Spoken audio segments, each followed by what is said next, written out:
मेरा नाम अजय है। मैं हमेशा से ही शर्मीले स्वभाव का था। इस कारण कभी मैं लड़कियों से बात भी नहीं कर पाता था। लेकिन मैं यह भी सोचता था कि मेरे लिए कोई होगी जो मेरी ज़िंदगी में आएगी, मेरी बात सुनेगी। मैं उसी के इंतज़ार में था। लेकिन आजकल दिल या मन साफ हो, उससे कोई फ़र्क नहीं पड़ता। आप दिखते कैसे हो या आपके पास कितना धन है, सब कुछ उस पर ही निर्भर होता है। और मेरे पास दोनों ही नहीं थे। ना ही मैं दिखने में इतना अच्छा था और ना ही मेरे पास पैसे थे। मेरा रंग साफ नहीं था। मैं एक मिडिल क्लास फैमिली से हूँ। पिताजी का स्वर्गवास तब हो गया था जब मैं 15 साल का था। मेरी बड़ी बहन और मेरी जिम्मेदारी मेरी माँ पर आ गई थी।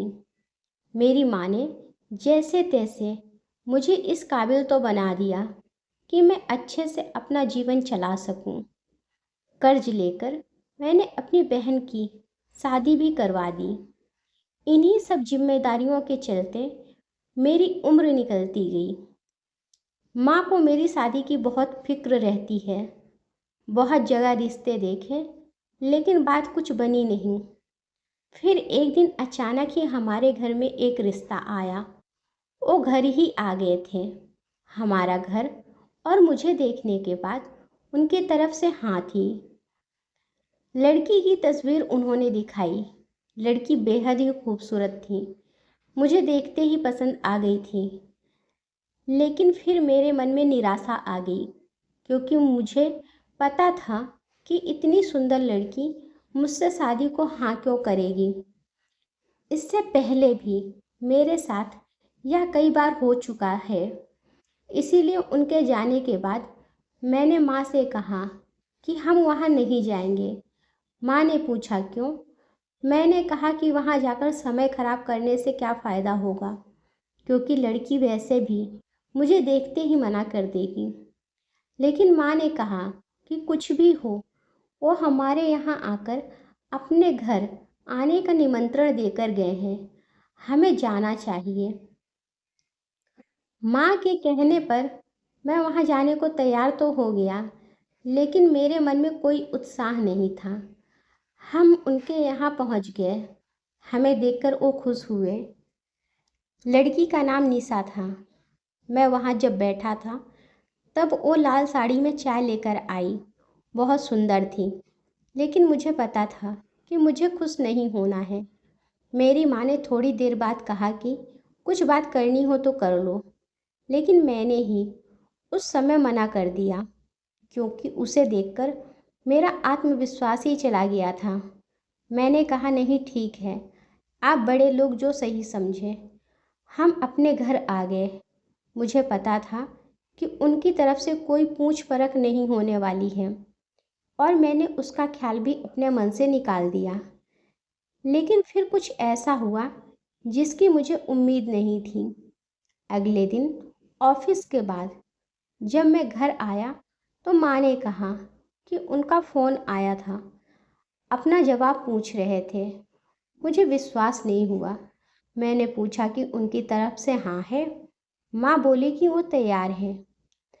अब जब ऐसा होता है तो दूसरा ख्याल यही आता है कि शायद लड़की में ही कुछ कमी होगी, वरना मुझसे शादी को हाँ क्यों कहती। मैंने माँ से कहा कि ठीक है, उनकी हाँ है तो फिर अब मैं लड़की से बात करना चाहता हूँ। माँ ने यही बात उनसे बोली तो उन्होंने कहा कि हम उसका फ़ोन नंबर दिए दे रहे हैं, आप लड़की से बात कर लीजिएगा। उसका नंबर अब मेरे पास आ गया था। मैंने रात को उसे फ़ोन किया। उधर से हेलो बोला गया। पहली बार मैं किसी लड़की से बात कर रहा था, वो भी इतनी सुंदर। मैंने सबसे पहले एक ही सवाल पूछा कि आप मुझसे शादी को तैयार कैसे हो गई। वो कुछ देर चुप रही। कहा कि क्यों, आप ऐसा क्यों बोल रहे हैं? मैंने कहा कि मैं आपके मुकाबले कहाँ टिकता हूँ। वो बोली कि मेरे लिए बाहर से ज़्यादा भीतर की सुंदरता ज़रूरी है। मैंने कहा कि आपके और मेरे विचार तो मिलते हैं। वो बोली कि आप भी इसी बात को मानने वाले हैं। मैंने बोला हाँ। बस उस दिन से ही मैं हवा में उड़ने लगा। प्यार में कैसा होता है यह आज तक मैंने सिर्फ सुना ही था, लेकिन जब सच में मुझे प्यार हुआ तो मुझे पता चला कि प्यार एक अद्भुत एहसास है। मुझे सबसे ज़्यादा उसकी आवाज़ से प्यार हो गया। हम लोग सिर्फ रात को ही बात किया करते थे, वो भी सिर्फ 10 बजे तक। शादी के लिए तारीख पक्की हो गई थी। शादी की तारीख पक्की हुई तब मैं बहुत खुश था। उस शाम जब मैंने फ़ोन किया तो मैंने उससे पूछा कि कैसा लग रहा है तुम्हें। उसकी तरफ से थोड़ी देर तक खामोशी रही। मैंने पूछा, क्यों, तुम खुश नहीं हो? उसने कहा कि मैं तुमसे मिलना चाहती हूँ। मिलना मुझे भी था, लेकिन मैं कह नहीं पा रहा था। लेकिन उसने ही बोल दिया। हम लोगों का मिलना तय हुआ। अगले दिन सुबह सुबह ही मेरी माँ मेरे कमरे का दरवाज़ा ज़ोर से बजा रही थी। मैं नींद से उठा। मेरी माँ को हमारे किसी परिचित से उस लड़की का सच पता चला। उसे सुनने के बाद मुझे पता चला कि इतनी सुंदर होने के बावजूद उसने मुझसे शादी को हाँ क्यों कहा। आखिर वो भी मेरा फ़ायदा उठाना चाह रही थी। माँ ने उन्हें भला बुरा कहना शुरू कर दिया। उसी समय उन्होंने रिश्ता तोड़ने का मन बना लिया। मुझे आज उससे मिलना था। मैं सोच रहा था कि माँ जो कह रही है वो कैसे सच हो सकता है। मैं उससे मिलने गया। एक रेस्टोरेंट में मिलना तय हुआ था। मैं वहाँ जल्दी पहुँच गया। बस यही सोच रहा था कि माँ जो बोल रही है वो कैसे सच हो सकता है। कुछ देर बाद वो आई। उसके साथ में एक लड़की और थी। वो दोनों मेरे पास आकर बैठ गईं। निशा के चेहरे पर एक डर था, घबराहट थी। मैंने उससे पूछा, कैसी हो? उसने सिर्फ सर हिलाया। मैंने फिर पूछा कि मुझे क्यों बुलाया था।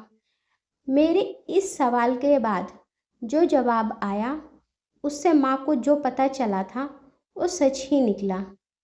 जवाब निशा ने नहीं, उसके साथ आई उस लड़की ने दिया।